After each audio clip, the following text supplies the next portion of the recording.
What if your next sourdough project just didn't look impressive, but held up to the juiciest sandwich and tasted incredible? These rolls are soft, chewy, full of flavor, and they're the kind of thing that will make you feel really proud that you made them yourself. One of the top secrets to making irresistible homemade sourdough rolls really boils down to a healthy and vibrant starter. If you haven't had a chance yet, I recommend checking out my easy sourdough starter recipe that has helped thousands of new bakers get started. You will want to start by weighing and mixing together the active starter, sugar, and warm water. A common question many new sourdough bakers have is whether weighing the ingredients is necessary. Many would prefer to use cup measurements, and I completely understand, and yet I strongly encourage weighing the ingredients because it creates much more accurate results. In other words, weighing allows you to achieve the same results each and every time. To your starter mixture, add the flour and salt and mix until mostly incorporated. One really important tip is to tare your scale between weighing each ingredient.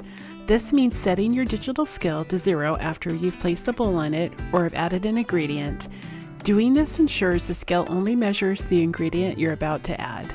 The addition of oil is what gives these rolls their soft and chewy texture.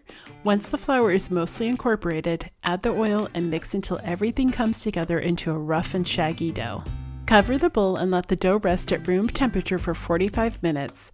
This initial resting period helps the dough to get off to a great start. During this period, the flour soaks up the water, which makes the dough easier to work with, and the gluten starts to develop naturally. Basically, this is the first of 2 steps that allows you to skip the kneading process altogether.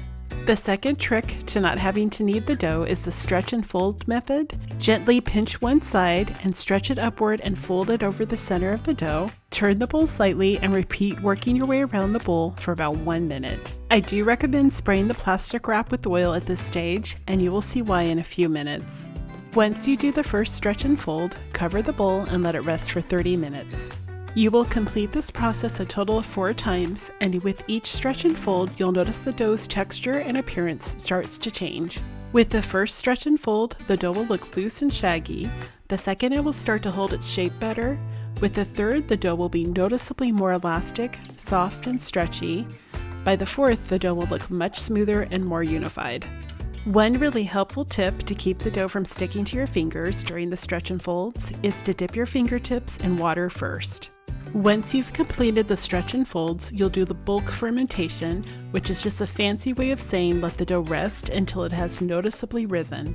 As you can see, since the dough rises so well, lightly oiling the plastic wrap helps to keep it from sticking. At this stage, turn the dough out onto a lightly floured surface and gently pinch the edge of the dough and pull it into the center a few times to tighten it up before dividing. Doing this will make it much easier to work with the dough as you divide it into 8 equal portions. Dividing the dough looks very confusing and chaotic. The easiest way to explain the process is as you divide each section in half, weigh each piece. Adjust as needed by cutting small bits of dough between them until they are close in weight. The back and forth you're seeing is me simply taking small amounts of dough from one section and adding it to the other until they are very similar in weight. The ultimate goal is to have 8 sections that are all about 170 grams each. While you're watching the dividing of the dough, I want to share some tips on the timing of the sub rolls. For me, the easiest way I've found to make these is to start the dough in the late afternoon and then do the bulk fermentation overnight at room temperature. The dough is then ready to be divided and finished in the morning. Another option is to do the bulk fermentation in the refrigerator for about 12 hours. However, it will take approximately another 4 hours at room temperature for the dough to come to room temperature and finish rising. Once you've divided your dough into 8 pieces, you'll want to pre-shape them by rolling them into rough cylinders, covering them, and letting them rest for 30 minutes. This will help the gluten to relax, which will make the final shaping much easier and will ultimately create a better looking roll. For the final shaping, lightly flour your surface again.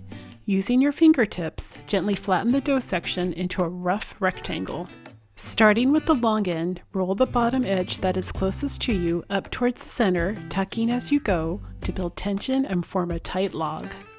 Once fully rolled, gently pinch the seam closed along the bottom and then roll it back and forth to even out the shape. You'll want to aim for a roll that's about 7 to 8 inches long. Place the seam side down and then cover and let rest for an additional 30 minutes. Another really important tip is to preheat your oven for at least 30 to 45 minutes. A well-heated oven helps the dough spring up before the crust sets, giving you both a lighter roll with great structure. Also, I have found baking one cookie sheet at a time to create a better baked roll. I think this is mainly because a significant amount of heat is lost when rotating the pans from top to bottom. Once your rolls are formed, cover and let rest for an additional 30 minutes. After the final proofing, the rolls should look puffy, but still hold their shape when gently touched. The easiest way to get a beautiful straight cut when scoring the rolls is to lightly oil the blade. This one step will help prevent the dough from sticking while scoring. For seeded covered rolls, lightly spray the tops with water, dip the water-covered side into the seeds, and then proceed with scoring. At this point, bake until golden brown, and just make sure to cool completely before cutting. Also, within the recipe post, I share the full written instructions, in addition to a ton of delicious topping variations and troubleshooting tips. For more recipes like this, and for weekly inspiration, make sure to head on over to thefedupfoodie.com and sign up for my newsletter where I share recipes and tips in helping to make cooking from scratch approachable.